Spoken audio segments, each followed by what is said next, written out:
Ibihe byiza mwe mukunda kandi mugakurikira ibiganiro byacu umunsi ku munsi, nizere ko mumeze neza cyane kandi mushima Imana.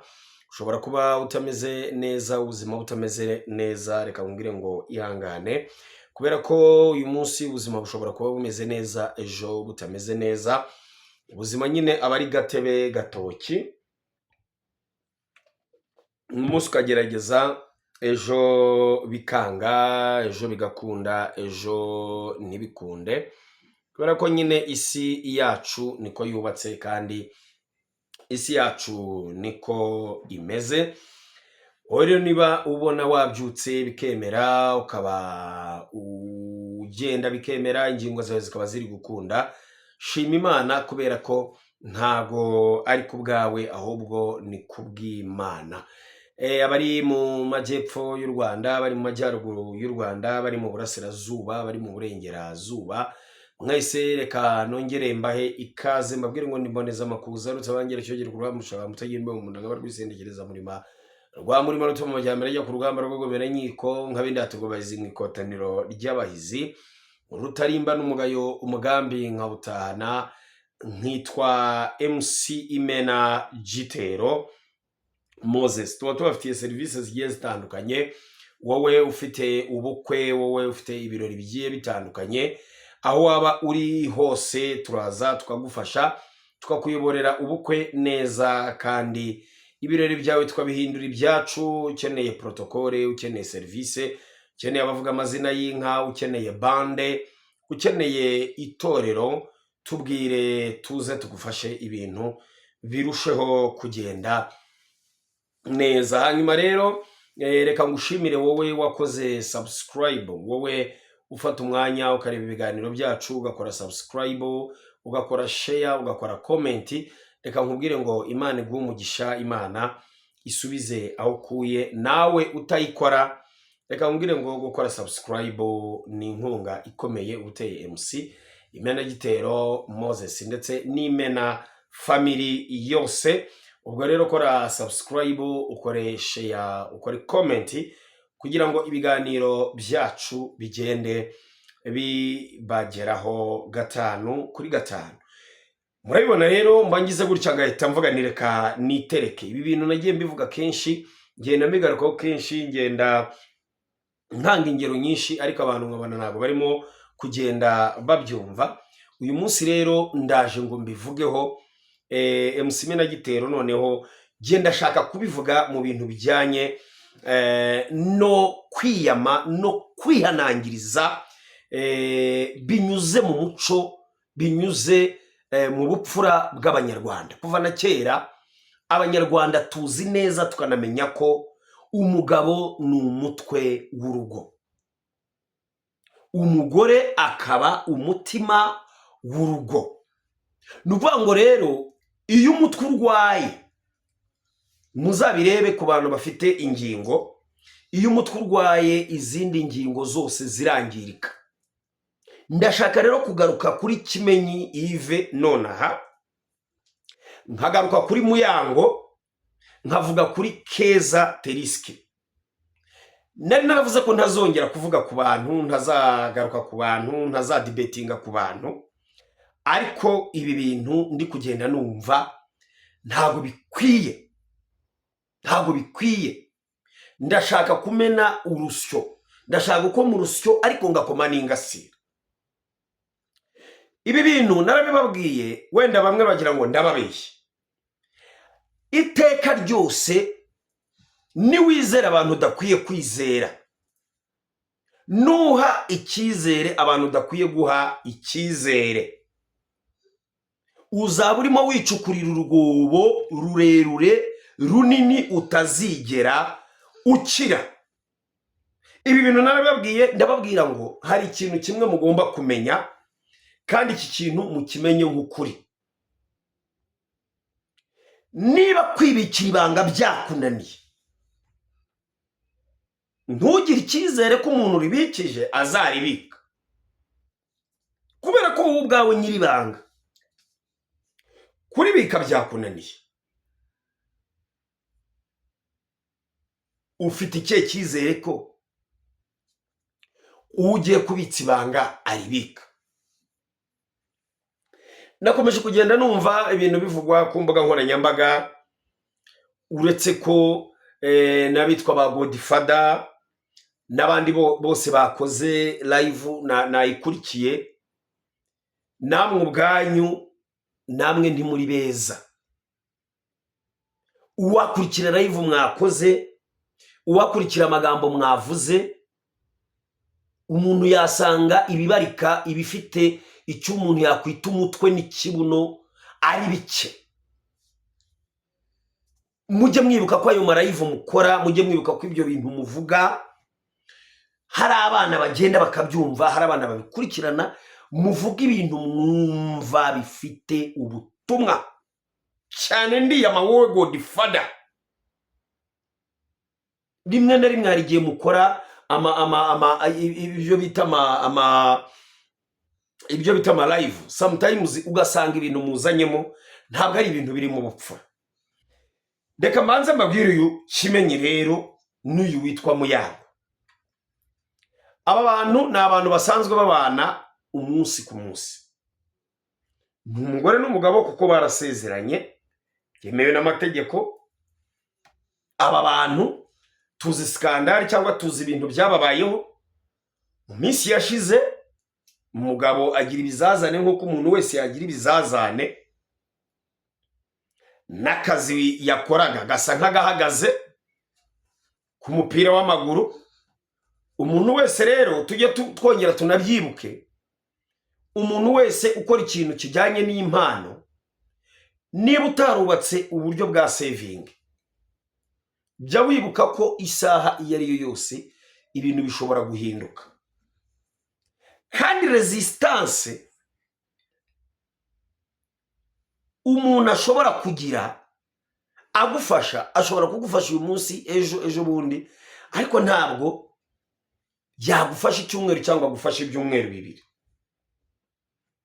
Mvuze rero ko Kimenyi wagaspiye cyangwa mu mafaranga nawe wakoreye, wayaye cyangwa wayakoresheje nabi, sinabamemutse. Ariko n'abandi babyumvireho, uyu munsi ikintu uri gukora gishobora kuguha amafaranga, ariko ntago amafaranga ahoraza buri munsi. Ugomba rero gutekereza ukavuga ngo niba amafaranga adahoraza buri munsi, reka amafaranga tuyagereranye n'amazi ya robine, aya mazi asanzwe dukoresha ya wasake. Niba amazi abuze, ufite ubundi buryo ushobora kubonamo amazi, either ukoresheje imireko cyangwa uguze ibigega, n'ubundi buryo ubwo aribwo bwose bushobora gutuma ubona amazi. Ibyo rero tubyemere tunabyizere. Byatangiriye umva have w'inderanja, byatangiriye aho Kimenyi yaratunzwe na Muyango.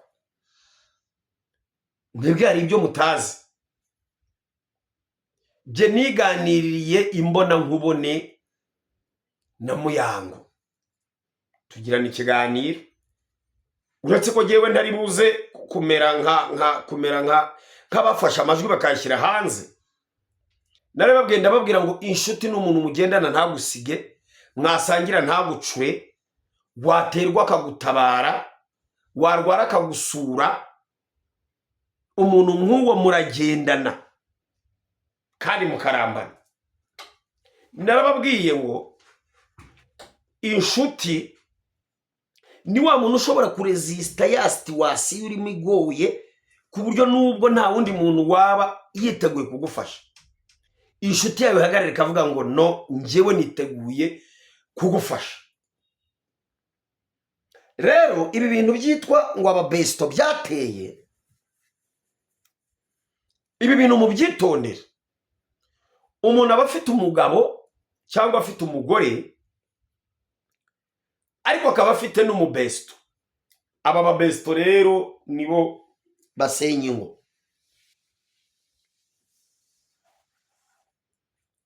Uyu Kimenyi situation yabayemo ari mu mvune, nta na rimwe twigeze twumva ikibazo giturutse kuri Muyango kigaragaza ko Muyango yijujutiye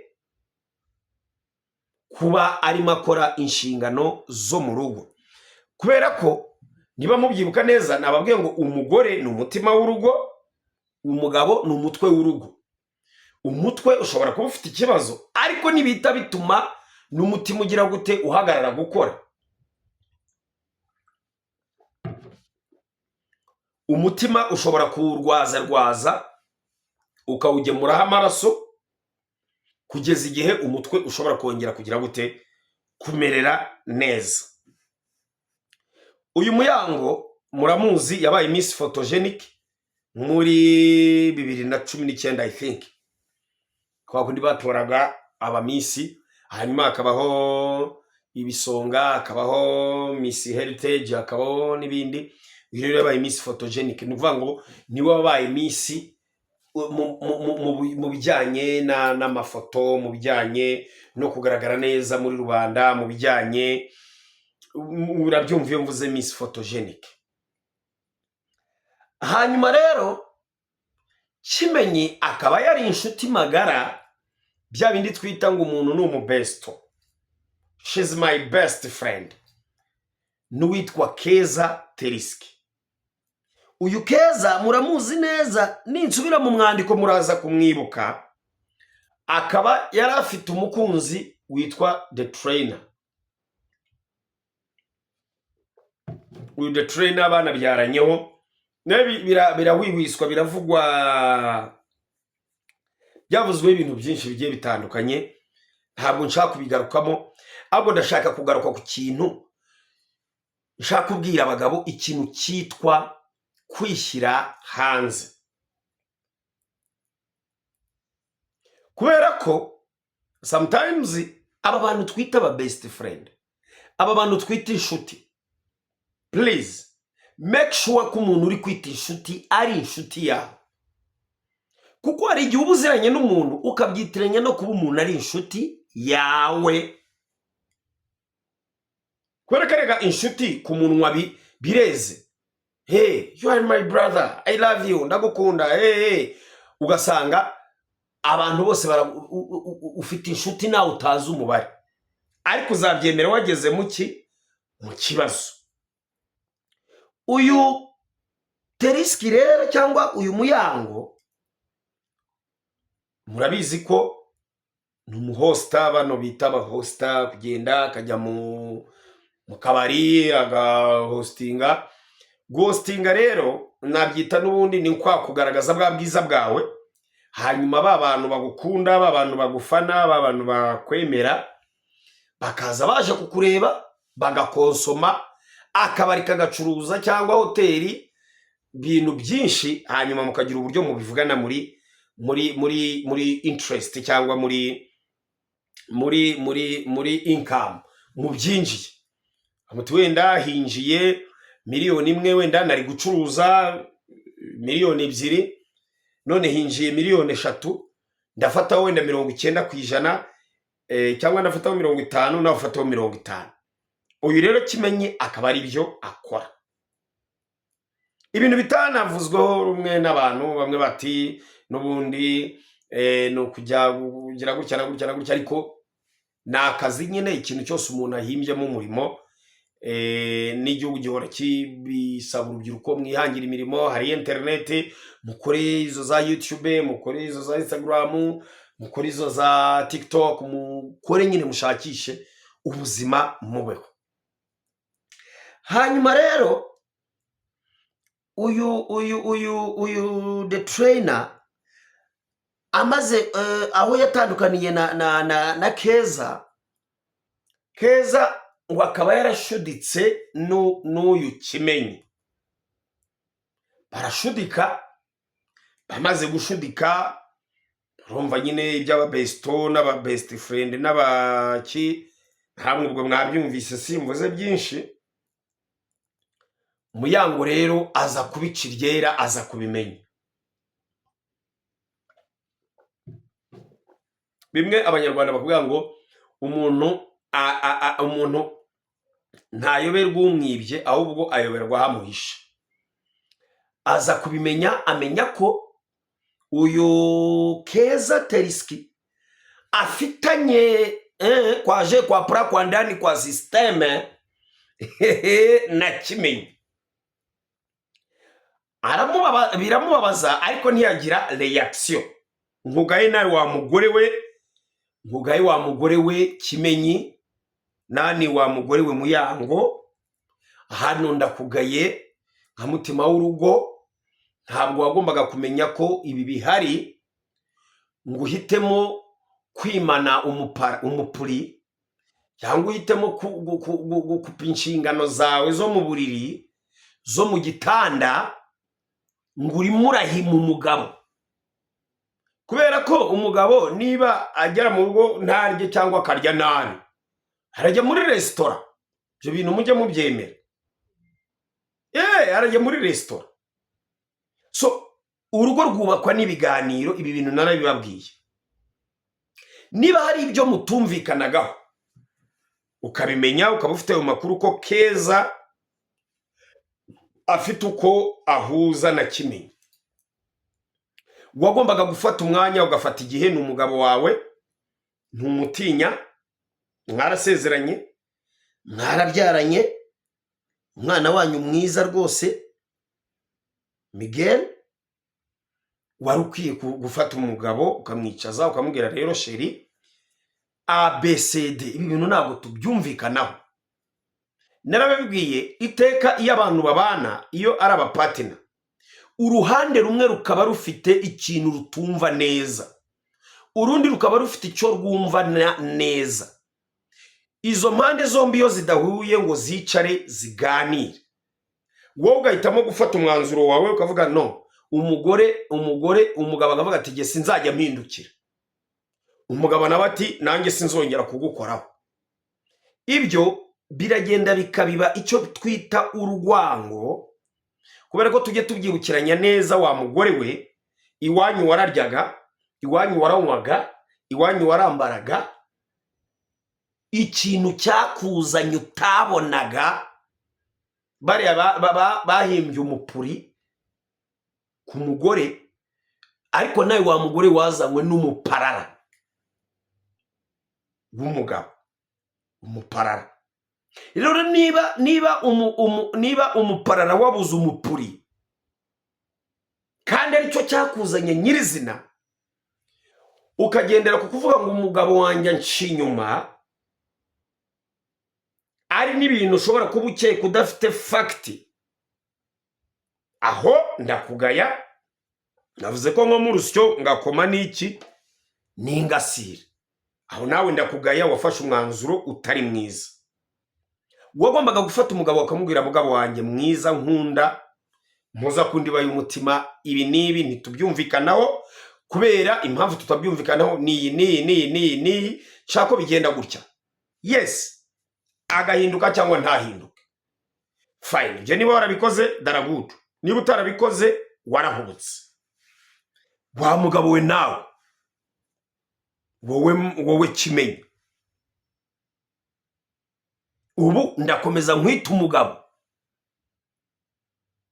cyangwa ndavuga ko wahunze inshingano zo kuba umugabo. Hanyuma iyo umuntu atakiri umugabo cyangwa atitwa umugabo, aba yabaye iki? Question mark. Nuvuga ngo ntabwo bikwiye ko niba mu rugo hari bitagenda neza, birashoboka ko umugore ashobora kwitwara nabi. Ntabwo biriya babyita gusemura ubwiru. Abanyarwanda baravugaga ngo nta usemura ubwiru kirazira. Ntabwo wagombaga kugenda kuvuge uvuga ko umugore wawe bimeze mu buriri. Oya, ese wabibwiraga nde? Uwo wabibwiraga umwizeye ute? Uwo wabibwiraga mubanye mute? Kuki wabimubwiraga? Nawe ufite ikosa.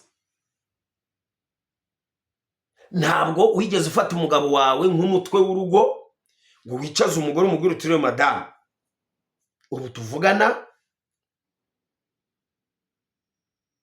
ABCD ntiri kugenda neza, hanyuma ngo abyange cyangwa abyemere. Aho rero warahubutse. kabiri, ntabwo wagombaga gufata inzira ngo uve iwawe mu rugo uta umugore n'umwana ujye kuba muri geto utigeze uganira n'umugore wawe. Erega iki kintu mukimenye, umugore iyo yagiye hanze, yakunda kukibabwira, abagore bajyana umutima, ariko abagabo bajyana irari. Ni nayo mpamvu n'ikimenyimenyi umugore ashobora gufata umugabo yamuciye inyuma akihangana akamubabarira, bakagira uburyo babiganiraho bigakemuka. Ariko ugasanga umugore waciye inyuma umugabo biragoye ko bashobora gukomeza kubana kubera umugore yajyanye umutima. Niba yajyanye umutima akagira ibindi abona atabonye iwe, biragoye kugaruka. So rero Kimenyi wakoze ikosa. Muri geto wajyanyweyo nande? Wafashe umugore we muricara murabiganira, cyangwa wabaye icyo bita irresponsabilité, wahunze inshingano? Akaba ari nandi makuru avuga ko crise économique nayo ishobora kugira ibintu yasenye ikanangiza muri urwo rugo rwanyu. Hanyuma rero ubwo nababwiraga kuri kote ya buri umwe. Urumva umugore afashe ibye, umugabo afashe ibye, buri wese agize gute, ntacyo abwiye undi. Hanyuma uwitwa Teriski Keza n'uwitwa Muyango bazaburire Kicukiro muri Paddock. Ako kara akabari kabahaye akazi, kandi bose bagomba kujya kugira gute, guhostingamo. Kurumva bose buri wese bagiye kugaragaza ubwiza. Mu boss akavuga ati Keza naza akazana babagabo b'abakire bamukunda bamukurikira bamushagara, Muyango akaza, bikagenda bityo, nzacuruza cyangwa bizagenda neza. Uwitwa Muyango ati ntabwo ndi bujye kuri poste Keza ariho. Ati Keza yantwariye umugabo. Wa mugore we wowe ujya gushinja umuntu ngo yagutwariye umugabo, yamutwaye uri? Ese kuki yamutwaye? Ukano nako ugomba kukibazaho. Kavuga utese aho sije waba ufite ikibazo, aho sije waba wararangaye. Ese koko je nakoze ibyo nagombaga gukora ku buryo none nshobora gusubira inyuma nkavuga ngo umugabo niwe miseke igwaramye, jewe ndi miseke igoroye? Ako kantu kwiye kukibazaho. Keza umubujije umugati, ibi bintu nabyo tujye tubimenya. Aha ni gute bwo umuntu atamenya ko cyangwa atatekereza ko ari mamashyari? Wowe kuki ibyo bintu utagiye ngo bimubwire mu biganire mu bikemure muhuye, hanyuma ugahitamo kumubuza akazi yageze mu kazi? Aho ni ikibazo. Ntawamenya niba ari ishyari wamugiriye, ntawamenya niba ari uko wamenye ko yaragiye guhostinga aho wari guhostinga. Ibyo byose rero bigaragaza ko utamenya ngo ninde uri mukuri ninde utari mukuri. Ariko wa mugabo Kimenyi nawe, kutagirira icyizere umugore wawe ngo kuko ari inshuti ya DJ Brian, ukumva ko uko bavuga ngo DJ Brian ni umutinganyi, ngo niwe wo gutwariye umugore. Long. Umugore agutwara umugore gute? Nuko rero ibi byose biza muri cya kintu twita irresponsabilité, cya kintu twita guhunga inshingano. Nuko mwebwe ubwanyu mukwiye kwicara ibi bintu mukabikemura mutabizanye kuri kamera. Guhindukiza umugore ntahindukire biterwa n'ibintu byinshi. Either ashobora kuba naniwe, either ashobora kuba atari muri mood, either ashobora kuba afite impamvu runaka. ahubwo wowe wajyaga kubwira Keza ko umugore adahindukira ugira ngo bigende bite. Hanyuma se Brian we kuki ari maza mu mwandiko waraza mate. So rero ndimo nsoza kugira ngo ibi bintu mbikire umucyo. Mwabagabo mwe mube serious. Menya kuri umutware w'urugo, menya kuri intare ukwiye guhaguruka ugahirimbanira urugo. Wa mugore we nawe menya kuri umutima w'urugo. Icyo ubonye ugerageze kugira ngo umutima ukomeze utunge umutwe, kuko amaraso ava ku mutima ahagaze, amaneri sciatique akangirika, ubwonko cyangwa umutwe ntugerweho n'amaraso, gutekereza byahagarara, warwara paralize, wapfa nabi, wakwangirika. So rero tumenye abantu tubwira ibyacu, tumenye ibyo dukwiye kuvuga, tumenye ibyo tudakwiye kuvuga, turinde ururimi rwacu, kubera ko ndaza kubabwira ibintu byambabaje byabayeho byatumye mfata uyu mwanzuro nkaza nkicara ku Mena TV show. Igice cyanjye cya kabiri kiraza gitandukanye n'iki. Nagira ngo mbanze nsasire noneho mubyumve, ninza kubivuga mwumva uburemere bwacyo. Ndagushimiye wewe wabanye nanjye, Imana iguhe umugisha. Ababona amashusho atameze neza mukomeze kwihangana, turacyari gukoresha uburyo bworoheje ariko n'ubwisumbuyeho buzaza. Wakoze kuduha subscribe, Imana iguhe umugisha. Nawe utarayikora yiduhe, uzamure Imena family. Ntiwibagirwe gutanga message kandi usharinga iki kiganiro ku bantu bose ukunda. Ubutumwa rero buheruka, twibuke kugira ubupfura bw'ibanga, tumenye ibyo tuvuga n'ibyo tutavuga, twe gusemura ubwiru, tumenye abo dukwiye kwizera n'abo tudakwiye kwizera, kugira ngo turusheho gukomeza kurinda ubusugire bwacu. Imana ibahe umugisha.